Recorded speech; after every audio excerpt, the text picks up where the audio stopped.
I'm Sarah with the Volusia County Public Library System, coming to you from the Ormond Beach Regional Library. And on today's episode of Volusia Gets Crafty, I'm going to show you how to make a magic circle. It's also sometimes called an adjustable ring in patterns. Now, there's another way that you can start a project in the round besides a magic circle, and we've done that in the past where we've chained up 4 or 6 chains, slip stitch to the first chain, and then put all of our stitches into that circle that we've created. That's a very common way to begin patterns, and it's very beginner friendly, but it does leave a hole in the center of your work, and that's not always great for every pattern. So in comes the magic circle technique, which I'm going to show you today. It enables you to cinch up that center circle so that it's virtually invisible. So I'm going to show you 2 different techniques. One is more traditional than the other, and hopefully you'll find one that clicks for you. So whenever you're ready, grab a hook and some yarn. Let's go get started. Okay, so today I'm going to show you how to make a magic circle. It's also sometimes called an adjustable ring in pattern books that you might see. I'm going to show you 2 different ways on how to make it. One is more traditional, and then the other is a little less traditional, but I wanted you to get a couple different ways in case one of them doesn't work for you. You might find one that does. So you're going to hold the tail end of your yarn, and you're going to pinch it between your bottom 2 fingers. And it's going to need to move in between those fingers, so not too tight, okay? So get it between those fingers. You're going to go behind your pointer finger and your middle finger, and you're going to wrap around those fingers twice, just like that. You're going to hold it in place with your thumb. So you'll have 2 loops over top of your fingers. You're going to take your hook and go underneath both of those loops, and you're going to take the one on the left and it's going to go underneath the one on the right. You're going to use the neck of your hook to help you do this. So you're going to catch that left strand in the neck of the hook. You're going to pull it down just a little bit so it goes underneath the one on the right. And you'll have a little loop on your hook. You're going to pull up this working yarn behind it, and you're going to put the yarn over the hook, and you're going to pull that strand through this loop you just made. And then you're going to do that one more time. So yarn over and pull through the loop on your hook. Okay. Then you can kind of hold on to that chain you just made, and there's your magic circle.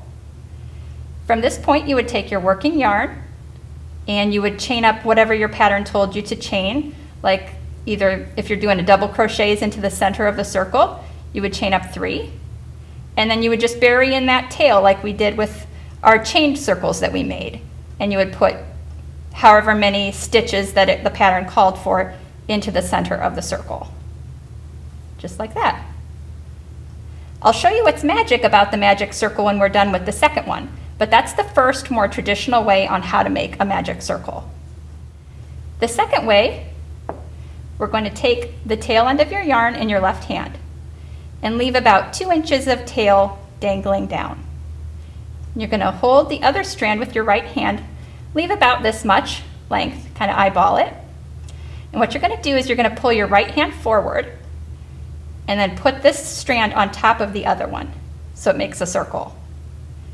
So moving it forward and putting it on top of the other one, and pinch that with your thumb. Your working yarn will go behind the circle you just made.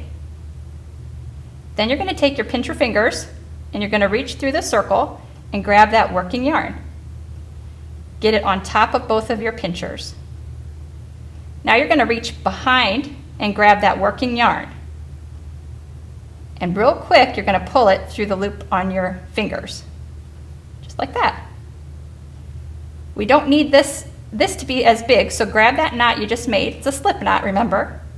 You're going to pull on the working end of your yarn to make that smaller. And that's where you'll put your hook. And look what we've made. There's our magic ring again. So then we could chain up, let's say 3. 1, 2, 3. That would count as a double crochet. Now the magic ring is nice because if you need the ring bigger, you pull on the circle. If you want it smaller, you pull on the tail. I tend to like to work with it being a little bit smaller when I'm putting stitches into it. I just find it's easier to work with. Okay, but you'll just put however many stitches into the circle that your pattern calls for. And this works with any kind of stitch, you guys. You can do single crochets, half double crochets, triple crochets, anything you want into the center. It's trickier to hold on to these than it is, I find, the chains, but you just kind of work with it and find the best way to hold it that's most comfortable for you. So I'm just going to put in a few stitches because I want to show you what's magic about the magic ring. So when you've put in however many your pattern calls for, you're going to pull on the tail, and that is going to close in the center of the circle. And then you would slip stitch to the top of that first chain you made, and that would close in your circle.